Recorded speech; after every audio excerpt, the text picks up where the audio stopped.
Don't promise. Today, we are going to talk about top 5 recommendations for college applications. I have been teaching high school for 6 years, and each year I have senior students. So I have been observing them since ninth grade and see their progress. So what kind of students go to Ivy school, what kind of students go to state school, and what kind of things they do to help them to reach their goals and their dream school. So I want to talk about my experience with my students, and hopefully it will give you some insight. First, students should take initiatives. For my students go to Cornell, UPenn, Yale, they always take initiative because they want it. It's their dream school, so they have to work hard for it. So there are several things they do to help their resume. Like they can create a club or organization. There is an example about one of my students go to Cornell. When I first started to teach in that high school, there are no Chinese club, there are no Chinese honor society. But other language, they have a Spanish culture club, Spanish honor society, French, Italian, they all have their own club and honor society. So that students come to me say, can we have Chinese honor society? Because I think it's not fair for our Chinese students who study hard and do well and don't have such organization to recognize our effort and achievement. And I love that idea, and then I work with that students to create a club for them. So you can see at that time I was a new teacher. I don't know the school organization or club as well as that students. The students has been at school 2 years, and she know what they have, what they don't, and she come to tell me. So they want something to help them to recognize the achievement, and they can serve the community. Another example is I have a student who accepted by UPenn, and she also created the first African American hip hop dancing organization. So that's also something very interesting when college look for your resume, because you take initiative, you are the creator and founder, and a good university are looking for the students who have that skills, take initiative, because they want the students who can make a difference in their current community and take advantage of the resource they have now. So if they can do things very well now, they can predict when they accept these students in college, they can take advantage of this Ivy College resource and make a difference for that community. So they kind of want to see a pattern.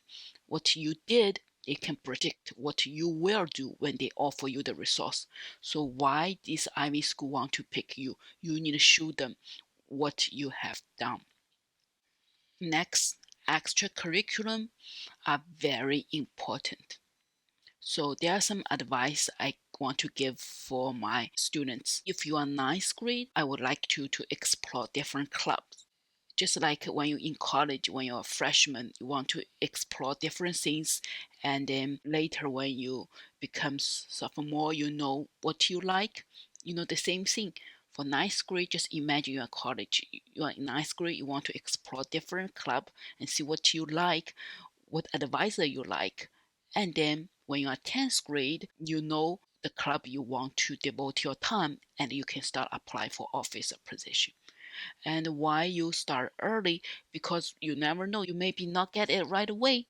You know, that example for some of my students, when I first started the Chinese Culture Club and Honor Society, there are so many kids want to apply for officer. Like there are about literally 15 kids want to apply for 4 positions. So it's very competitive.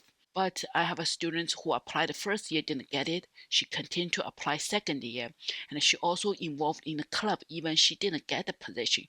So that's very important. Some students don't get a position, they don't go to club anymore. And then you just should advisor, you just want the position instead of you're really interested in the club, you're really interested in serving people. So that student didn't select it at the first year, but she continued to come and help And the second year when she apply again, I already know her and I know she's interested in the club, and then I give her a position. So this is why I want you to start apply early. So 11th grade, I want you to continue to in the same club you serve. If you get the position, great, continue. If you don't, apply again. Usually the teacher want to see you show perseverance and great. When you're in the senior year, and I want to lead the club very well and try to think about some way you can serve the community. And also whenever you serve, whatever the activity you did, you need to track them and keep records for this activity. For instance, like for our club, every year during Thanksgiving, Christmas, we will do fundraising. We will have tickets for a big feast event. So when we sell the tickets, we collect the money, and later we will donate this money to an organization. So that's something I want you to think about it. Number 3, prepare early. I would say a plan for your college is time consuming. You don't start in 11th grade. I think it's pretty late. 11th grade, you pretty much like gather every material and put them to the paper. So I want you to start early, like 9th grade or even middle school, and be consistent about your club sports. College don't want to see you jump around different activity. 9th grade, you are in chess club. 10th grade, you are in Spanish club. 11th grade, you go to debate club. You may think, oh, I go to different club. Yes, but they want to see you be consistent. You can try to explore things, but at least there's one club you've been consistent from 9th grade to 12th grade. The same thing for reference letter. You want to know who is going to write a letter for you. Of course, guidance will write your letter, but you also need to select 2 core teachers to write a letter for you. So you need intentionally to think which teacher you want them to write, and you got to perform very well in that class. Be very active in class, engage, talk to the teacher, let teacher know about you and show you your achievement, and then the teacher can write a good letter for you. When my students ask me to write a letter, I always ask a lot of information from them because I need to have enough information so I can write a good letter for them. Number 4, ask parents to be involved. That's very, very important. That's not just by yourself. You need to ask your parents who is your strong support and resource. I have example to show you how my previous students ask her parents to be involved. Also, how they can help them to be successful in the college application progress. For instance, I have a student who accepted by Cornell, and her mom is so involved. So this is what her mom did during the process. Of course, her mom come to her parents' teacher conference every year and talk to teacher. And when time to write a reference letter, her mom sent me 5-page brag sheet. It's very detailed brag sheet. Talk about her personal life, her family life, the tough time her family goes through, and how they overcome it. That's very important. You don't just show your difficulty. You want to show how you overcome the difficulties. Also, the mom sent me the information about her personal statement and her 3 pages resume. You may say, oh, is that too long? Maybe it's too long, but when you ask a teacher to write a reference letter, you want to give them a lot of material and they're going to select it. You give them 3 pages, they may write about a paragraph about this. But if you only give them like 1 page, they maybe just write 1 sentence. So it's important to give the teacher enough material to write a letter. Also, take advantage of your parents' connections. I have a student whose parents have some political connection with White House, and somehow that student end up an internship in the White House. That looks super awesome in his resume when he apply political science. Also, ask your parents take you to visit your dream school early. So like 9th grade, during summertime, you have free time, just go to Princeton or Harvard or Yale. I think a lot of these Ivy school, they have summer camp for some high school. You just need to go look deep for such information.